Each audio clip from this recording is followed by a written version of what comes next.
이번 시간에는 컴퓨터의 세대별 특징에 대해서 같이 한번 살펴보도록 하겠습니다. 자, 컴퓨터의 세대별 특징이다 그러면 1세대부터 시작해서 5세대까지 이렇게 있어요. 요거를 우리 휴대폰이랑 연관지어서 좀 기억하시면 좀 더 빠를 것 같아요.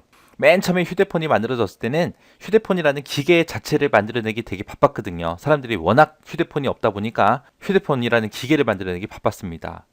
컴퓨터도 마찬가지로 우리 하드웨어 중심이에요. 그래서 하드웨어라는 기계를 만들어내기 되게 바빴습니다. 그래서 그때는 프로그램 같은 것도 별로 없었어요. 그래서 기계어를 그냥 그대로 사용을 했고, 그리고 일괄 처리 시스템을 사용했습니다.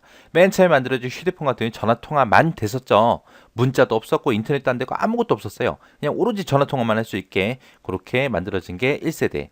그 다음에 2세대다 그러면 뭐냐?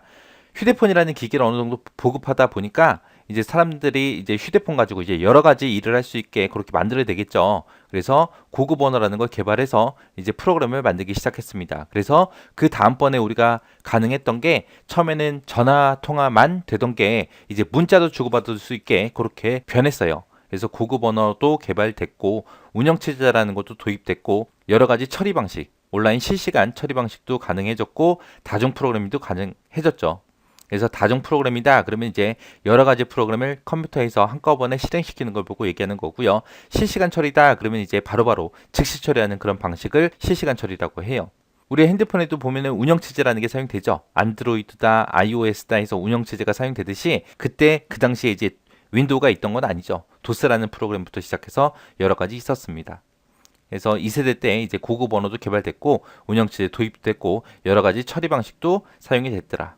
그 다음에 이제 3세대로 넘어오면서 이제 빨리 처리할 수 있게 하나의 데이터를 빨리 처리할 수 있게 시분할 처리도 가능해졌고 다중 처리도 가능해졌고 OMR, OCR, MICR, MIS 이런 것도 이제 도입이 됐습니다.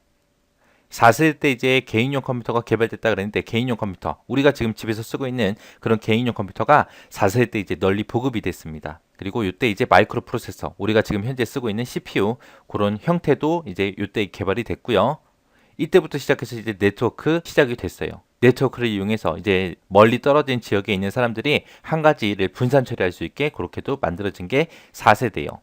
그 다음에 이제 5세대 넘어오면서 이제 인공지능이라든지 인터넷 그리고 퍼지 이론, 패턴 인식, 전문가 시스템 이런 신기술이 계속해서 개발되고 있는 거죠. 그리고 1세대부터 5세대까지 이제 주요 소자로 이제 이런 걸 썼습니다. 1세대 때는 진공관이라는 걸 사용해서 우리가 컴퓨터가 운영이 됐습니다. 2세대 때는 이제 트랜지스터 TR이라는 게 사용이 됐고요. 그 다음에 3세대 때는 직접회로 IC라는 게 개발돼서 우리가 주요 소자로 사용을 했고 4세대 때 고밀도 직접회로 5세대 때는 초고밀도 직접회로라는 게 개발이 돼서 주요 소자로 사용을 했습니다. 이렇게 해서 1세대부터 5세대까지 주요 소자 잘 기억하셔야 되고요. 그 다음에 특징도 잘 기억하셔야 돼요. 다음 중 4세대의 컴퓨터의 특징이 아닌 걸 찾아라. 3세대 특징이 어떤 거냐? 2세대 특징이 어떤 거냐? 기계요, 하드웨어 중심 일괄처리 시스템이 개발된 게 몇 세대냐? 그런 식으로 물어보거나 아니면 주요 소자 순서대로 물어볼 때도 있어요.